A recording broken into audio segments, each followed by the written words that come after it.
Assalamualaikum warahmatullahi wabarakatuh. Selamat pagi buat semuanya. Untuk pertemuan 6 ini kita masih membahas tentang kalimat dan kalimat efektif dalam penulisan.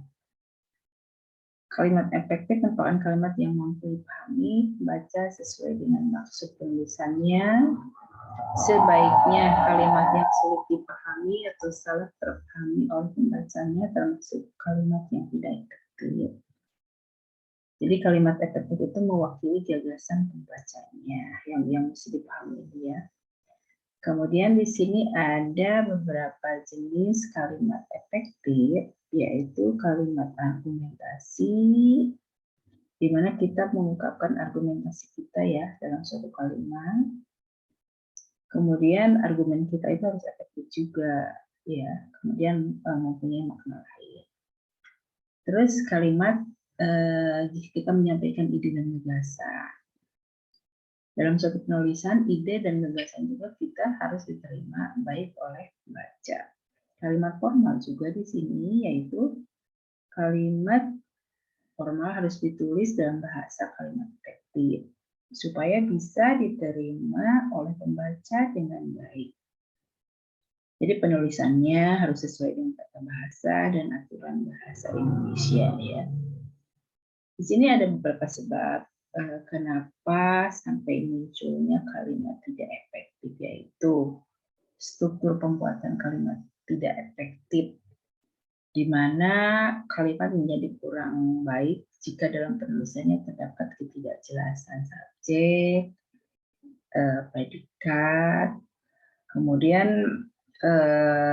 dalam suatu kalimat itu tidak mempunyai unsur pokok kalimatnya. Jadi kalimat yang efektif itu kalimat yang bagus intinya harus ada subjek, ada predikatnya, ada objeknya, gitu ya. Kemudian yang kedua, penyebab munculnya kalimat tidak efektif yaitu kalimat yang tidak terpakai, yaitu sebuah kalimat yang tersusun secara paralel yang dibuktikan dengan jenis sesuatu yang saling berhubungan. Nah, itu yang efektif ya. Nah, kalau di sini kalimat itu tidak terpakai, berarti tidak paralel satu sama lain, tidak nyambung intinya ya. Kemudian dalam kalimat itu bertele-tele, jadi mengulang-ulang suatu kalimat di satu kalimat, kemudian diulang lagi di kalimat selanjutnya. Terus kalimat tersebut harus menghindari adanya pengulangan subjek, pleonasme, hiponimi, dan juga penjamakan kata yang sudah bermakna jamak. Itu ya, nanti diterangkan di belakang. Kemudian kalimat tidak berpadu, yaitu kalimat yang terpadu adalah kalimat yang berisi kepaduan pernyataan. Nah, kalau di sini tidak ada. Jadi harus menggunakan preposisi atau kata depan secara tidak tepat, ya. Kemudian kalimat kurang logis, biasanya sulit diterima oleh umum ya, di mana ejaannya tidak logis atau terjadi pemilihan kata yang salah. Kemudian kontaminasi biasanya ada kerancuan ya dalam suatu kalimat gitu.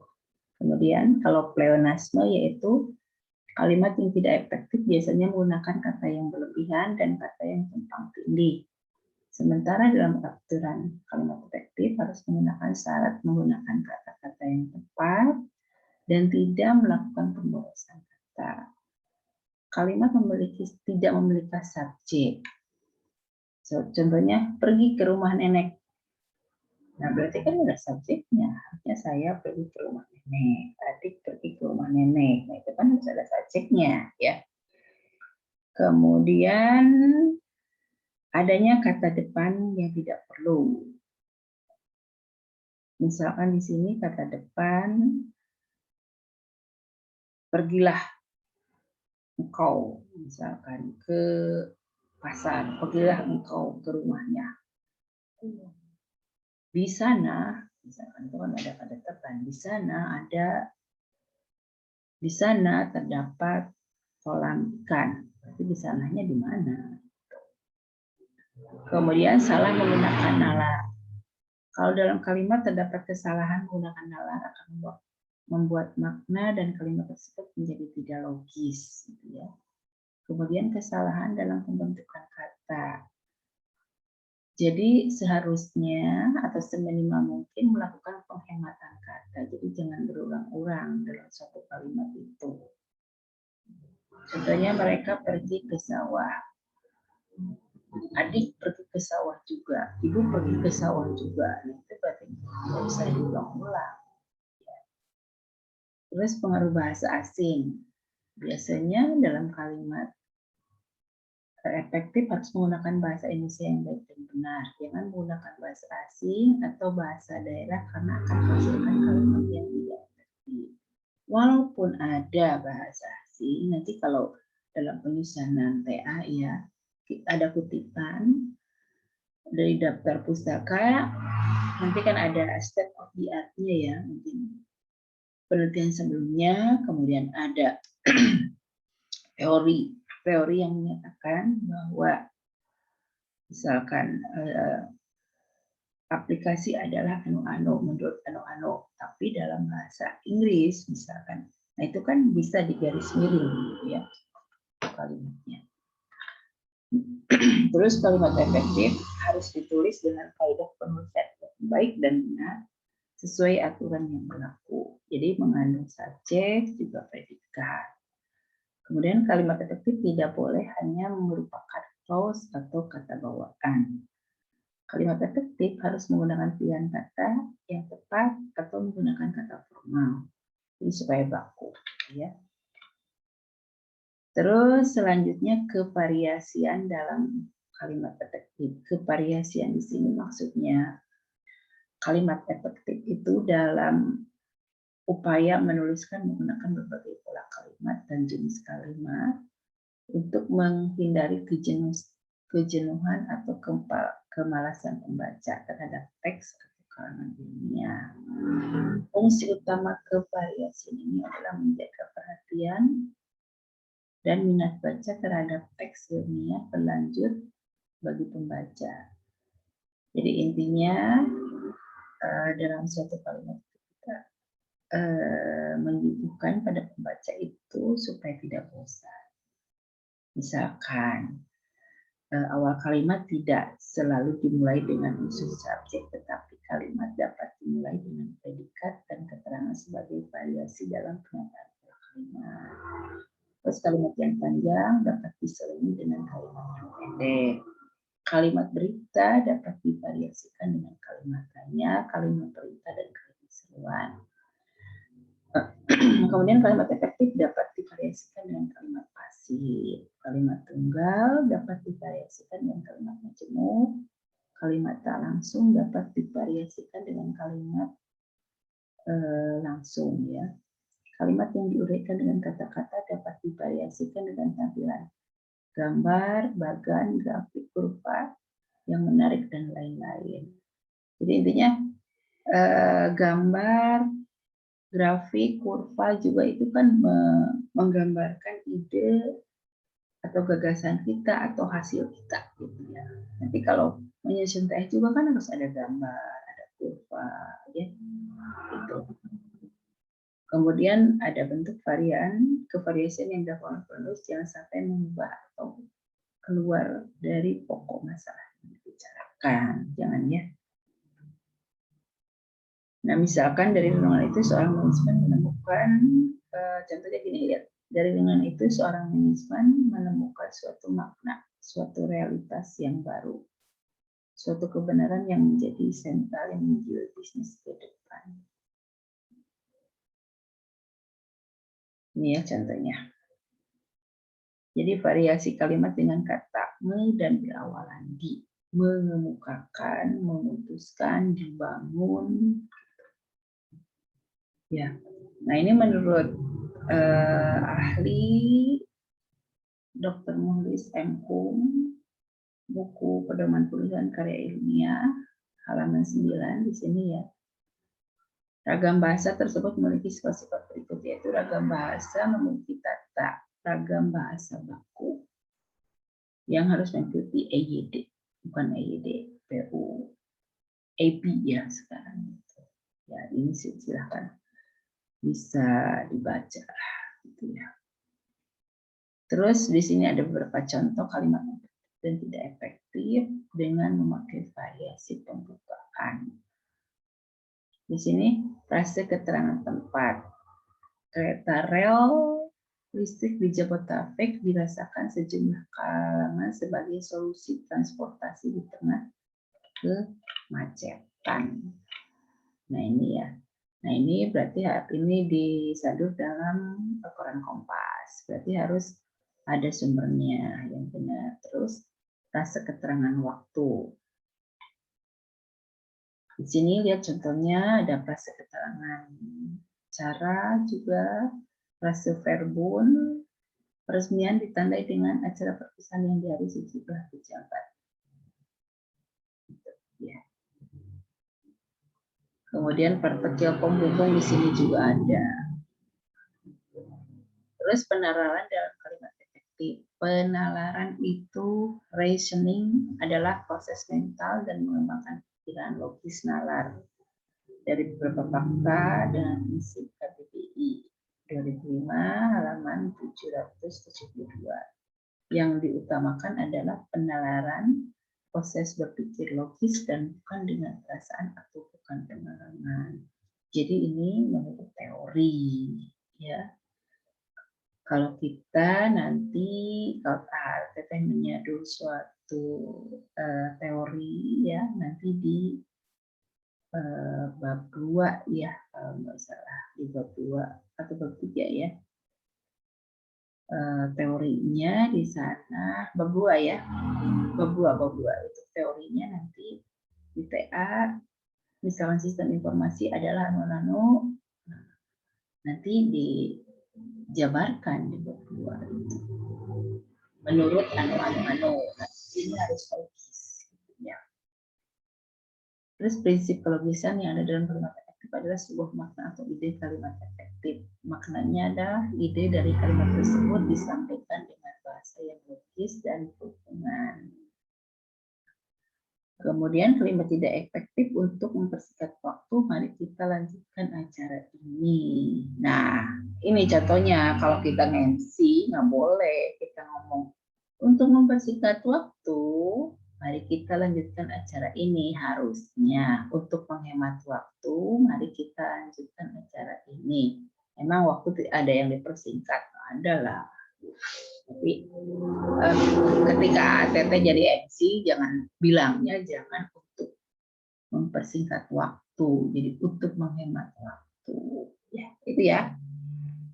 Berarti kita tahu kan, nah ini yang digarisbawahi ketika Anda meng-MC. Jadi MC siapa tahu kan Anda ada yang suka meng-MC kan.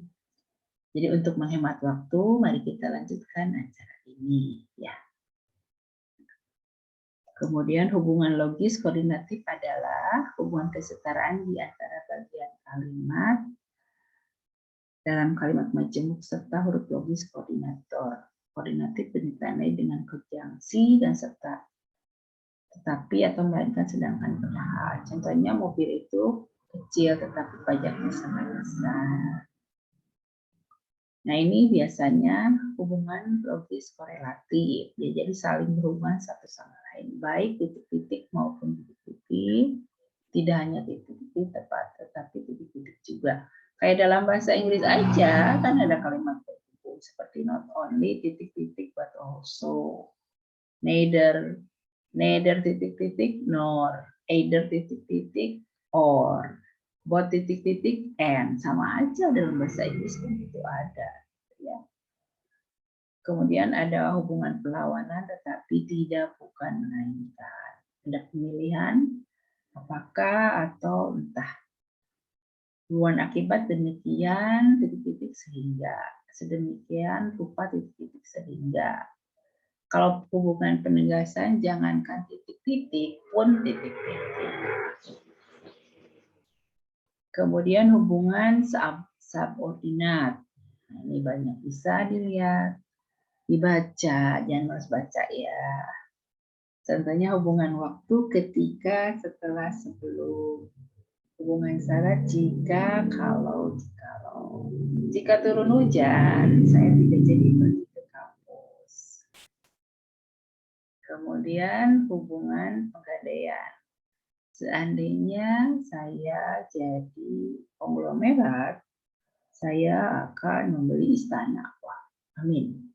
Misalkan, gitu ya. Nah, ini bisa dibaca, silahkan. Kemudian di sini ada beberapa kalimat yang salah dan tidak yang benar. Yang salahnya di antara masalah nasional yang penting itu mencantumkan masalah NPKT dalam pendidikan. Itu salah, harusnya di antara masalah pendidikan nasional itu tercantum masalah MKPT dalam pendidikan. Ya, jadi kalimatnya masuk akal. Bisa ya di sini contohnya. Meskipun datang terlambat, dia dapat menyelesaikan masalah itu. Dia menyatakan bahwa bukan dia yang korupsi, melainkan staf keuangan perusahaan. Harusnya dia membantah bahwa bukan dia yang korupsi, tetapi staf keuangan perusahaannya. Waktu dan tempat kami persilahkan. Iya kan, kalau Anda MC suka gitu. Waktu dan tempat kami persilahkan. Enggak lah, harusnya Bapak dosen, kami persilahkan. Bapak dan Ibu dosen, kami persilahkan. Contoh, kuda memanjat pohon. Seharusnya tidak masuk akal kuda dapat memanjat pohon. Ini kalimat tidak logis kan. Kemudian pencopet itu telah berhasil ditangkap oleh polisi. Kalau seharusnya kan pencopet itu telah ditangkap oleh polisi. Rina menangkap kupu-kupu adiknya. Harusnya Rina menangkapkan adik kupu-kupu atau Rina menangkap kupu-kupu untuk adiknya. Ya, bisa. Kecermatan. Jadi kecermatan dalam pemilihan kata juga di sini sangat mempengaruhi kalimat efektif sehingga tidak menimbulkan suatu kerancuan. Contohnya, guru baru pergi ke ruang guru. Guru baru pergi ke ruang guru.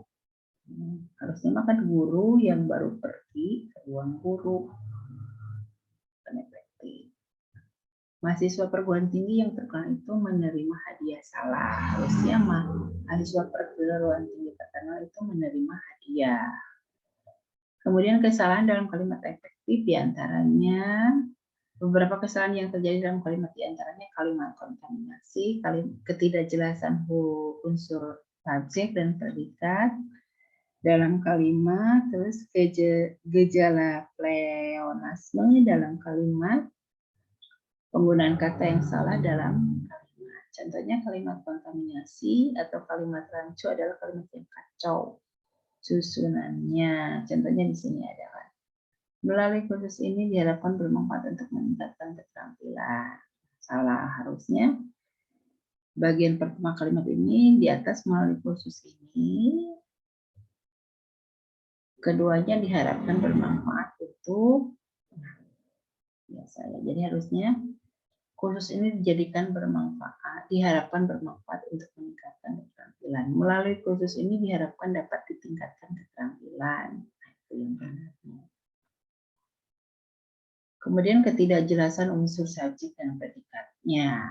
Ya. Misalkan di sini ayah ke kantor jam 7 pagi, tidak ada unsur predikatnya. Ayah pergi ke kantor jam 7 pagi. Ayah ke kantor, nggak ada kata kerjanya, kan kata kerjanya pergi. Ya. Ayah ke kantor, nggak ada kan kata kerjanya. Kata kerjanya harusnya kan dicantumkan di bawah, ayah pergi kantor jam 7 pagi. Ya. Ini silahkan bisa dibaca untuk gejala pleonasme, yaitu kalimat menggunakan unsur kata atau bahasa yang berlebihan. Contohnya para tamu, para teh kan udah banyak. Cuma para tamu mulai datang ke pesta itu. Atau kalau mau pakai tamu-tamu, jangan ada paranya. Tamu-tamu mulai datang ke peserta itu. Penggunaan kata yang salah dalam kalimat. Misalkan penggunaan kata yang salah, penggunaan kata di yang salah, misalkan atau daripada. Penggunaan kata kalau yang salah. Misalkan, kalau engkau bersungguh-sungguh belajar, engkau akan lulus dalam ujian nanti. Kalau engkau menjadi burung, biarkan aku menjadi dahan tempatmu bertengger, misalnya. Ya. Kemudian penggunaan kata di yang salah. Penggunaan kata di yang salah diantaranya. Pakaian itu disimpan di dalam lemari. Salah, harusnya pakaian itu disimpannya dalam lemari. Benar, karena kata depan dihilangkan. Bisa ya? Pakaian itu disimpannya dalam lemari. Jadi jangan di dalam lemari. Dalam lemari aja. Terus penggunaan kata daripada.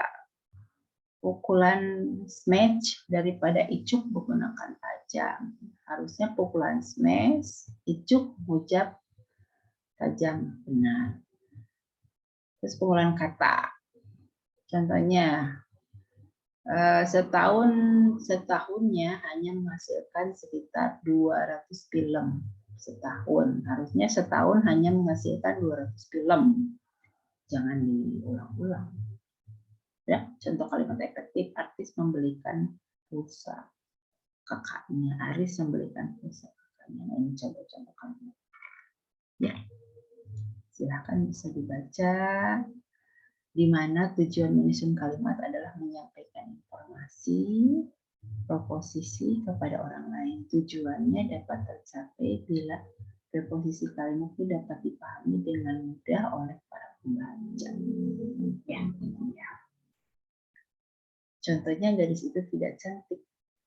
Beda cantik, pandai, dan ramah. Jadi kemungkinan arti gadis itu pandai, ramah, dan tidak cantik. Gadis itu tidak cantik, tidak pandai, dan tidak ramah.